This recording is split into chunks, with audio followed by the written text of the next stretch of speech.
I'm here at Swede Hollow Park. Happy May Day.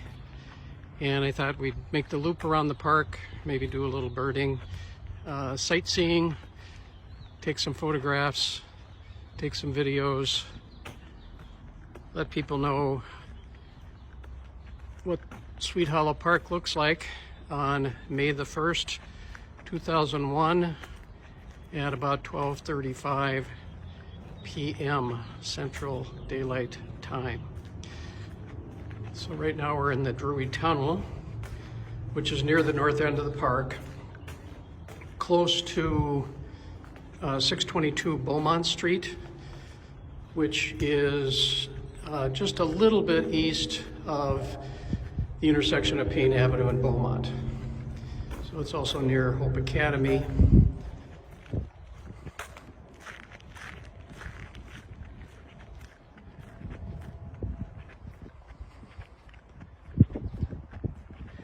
So last weekend it was a little bit coolish, actually snowed a little bit in the morning. And we had a park cleanup that was really well attended. So the Old Hams Brewery, again, the Swede Henge, the neighborhood signage, and now we're going to head down the Bruce Vento Trail, which used to be a Northern Pacific Railway. Stay tuned. And now we're at the 1915 Northern Pacific Railway embankment that's actually holding up the backyard of 622 Beaumont Street.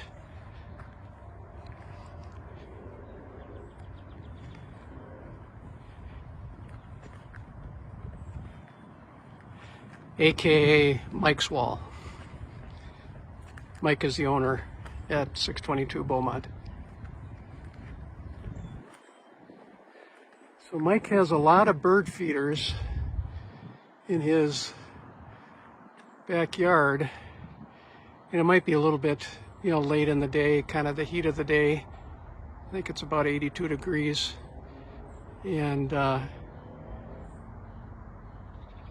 the birds might be cooling off a little bit. I could, when I came to the park, I could hear some cardinals.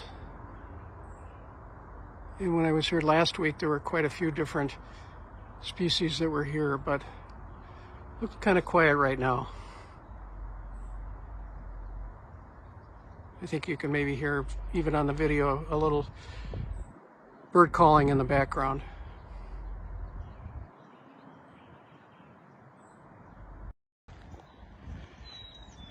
This was an area that there was a lot of trash that essentially had been, thrown over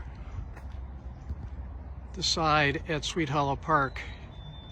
And I mean, there's still some here, but it's a lot less than it was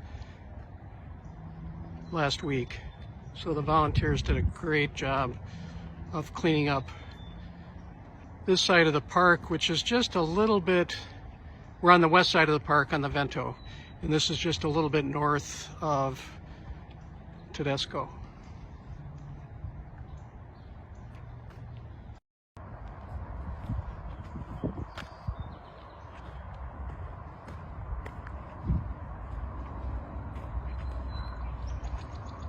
Well, again, we're along the Vento Trail, west side of the park. And again, roughly about a third of the way down. We just actually passed Tedesco and Payne Avenue, so if you're familiar with that. Kind of over by Urusso's and Morelli's.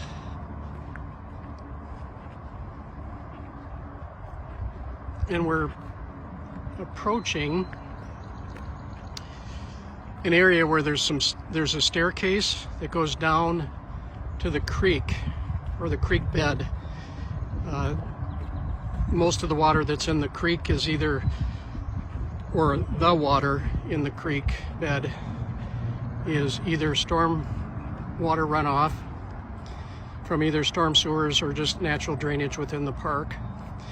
And then also there are some springs along the Dayton's Bluff side that get into the creek bed, and then at some points they're actually assisted by some culverts that they put underneath the Dayton's Bluff trail. But we'll go down the steps and kind of take a look at the creek from that level. We're probably, I don't know, maybe 20-30 feet above the creek bed right now. I think we'll go over here so you can get a little bit better view. Used to be a bench here, but that's kind of disappeared. And obviously a place to lock up your bike if you want to go down a little bit further.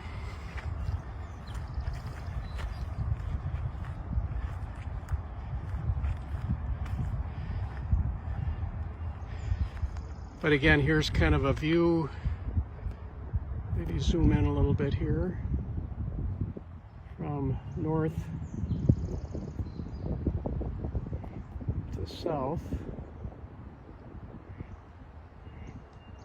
along the rest stop here, along the Vento.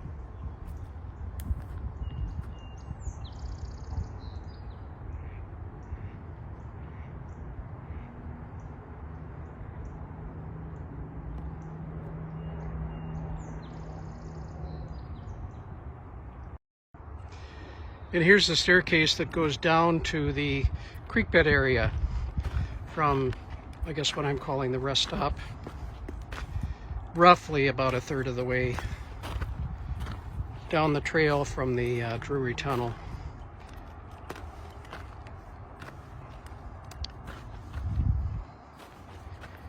So I believe it was the tree trust that built this a few years ago. I think it's maybe 3 now. And then a couple years ago they put the railing up to make it a little bit easier to get up and down. They also created, which you can kind of see in the distance there, a bit of an observation deck.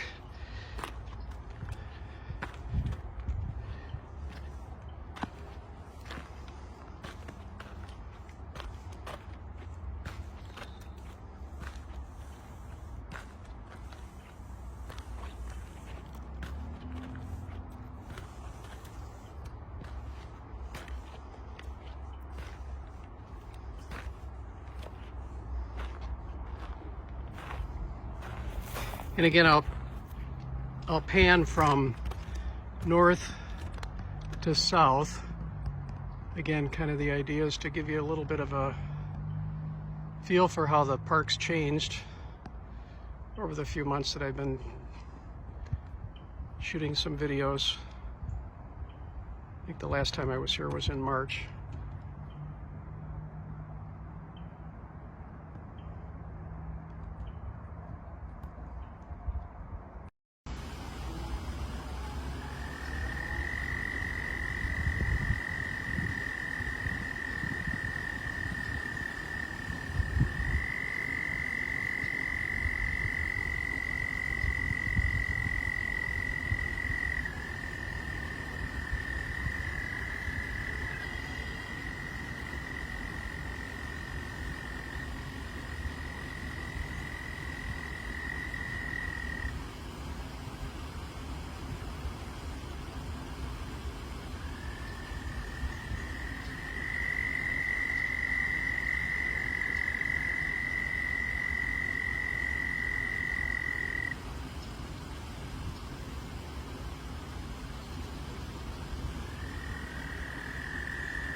So this looks like where the trail picks up from the last video.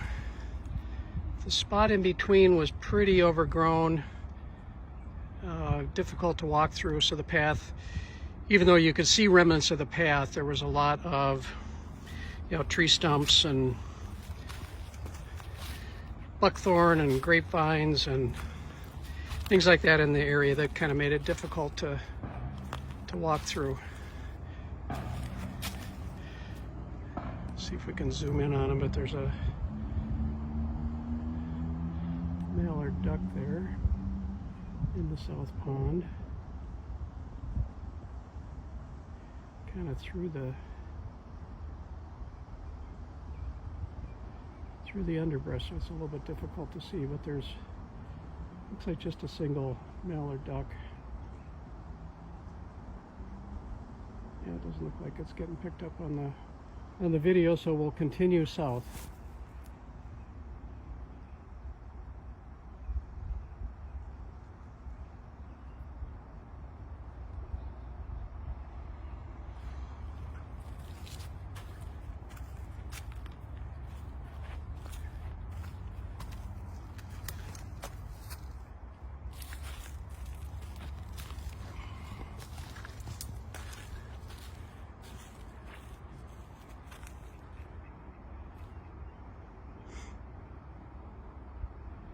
You can't see him, but mallard duck is definitely sensing my presence, and he just hopped in the water to get away from his sun perch.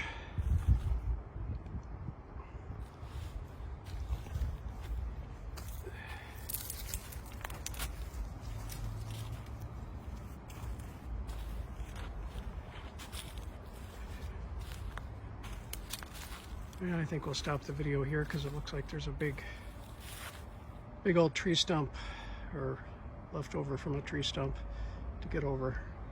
I'm going to walk you through the tunnel from the south side of the tunnel. So on the right side is where Phelan Creek used to flow through, is my understanding. I don't think it was part of the railroad. And then on this side is the Vento Trail, which was the Northern Pacific Railway trackage. So we'll walk through the tunnel, and I think that one of the best articles to find out more about the 7th Street Improvement Arches, which are holding up East 7th Street in St. Paul, which is also Highway 61, is to go to a Wikipedia article and just search for 7th Street Improvement Arches, and you'll see a lot of good information on this particular structure. It's called helicoidal. Each stone looks the same from the face, but it's different.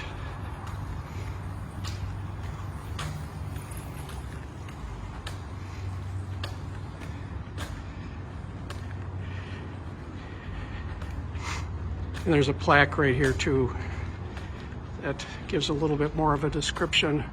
Oh, looks like somebody tagged it. I don't understand that part. But so National Civil Engineering Landmark, 7th Street Improvement Arches, completed in, I think it's 1884.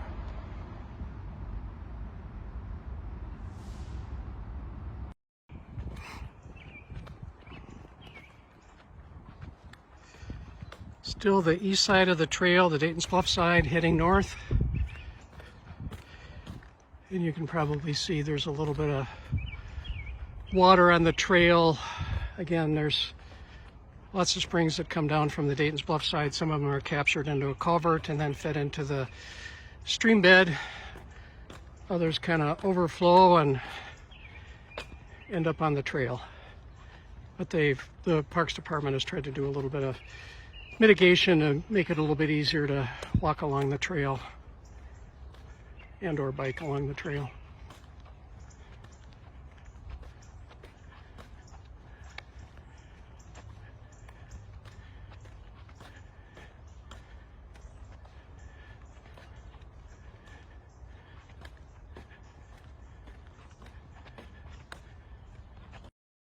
I think we might be able to video this section. This again is along that lower perimeter trail just below the Vento Trail near the south end of the park.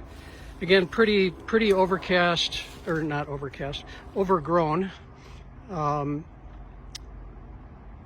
obviously you can see with the railroad ties and timbers and retaining walls, that obviously this was developed at one time. I'll have to ask Karen DePaul when they put the path in. But again, I'm thinking it was either the 80s or early 90s.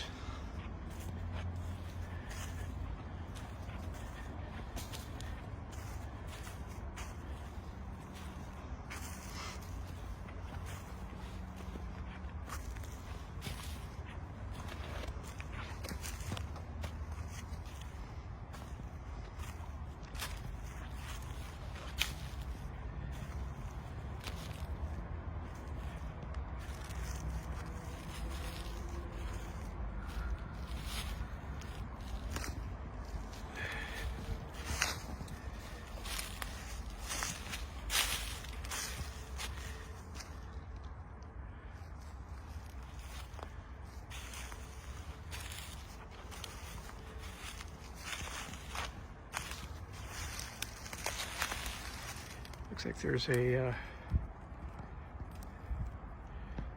storm sewer pipe that comes into the south pond. And again, the picture of the south pond looking north on May the 1st. Obviously pretty overgrown at this point. Water quality, obviously is not good right here. The combination of the storm sewers and there's actually sanitary sewers that I don't know if this is a fact, but I suspect are kind of leaking a little bit and creating this area. It's also pretty stagnant down here too, so the water doesn't flow like it does on the mid to north part of the old creek bed.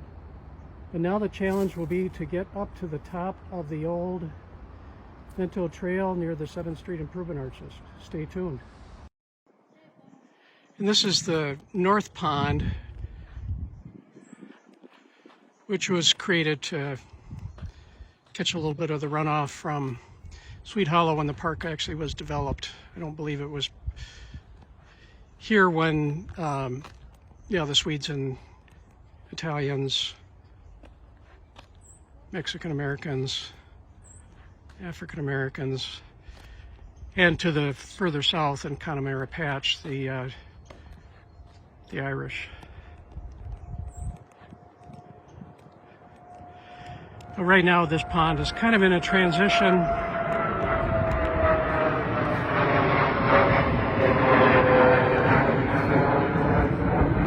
between winter and summer.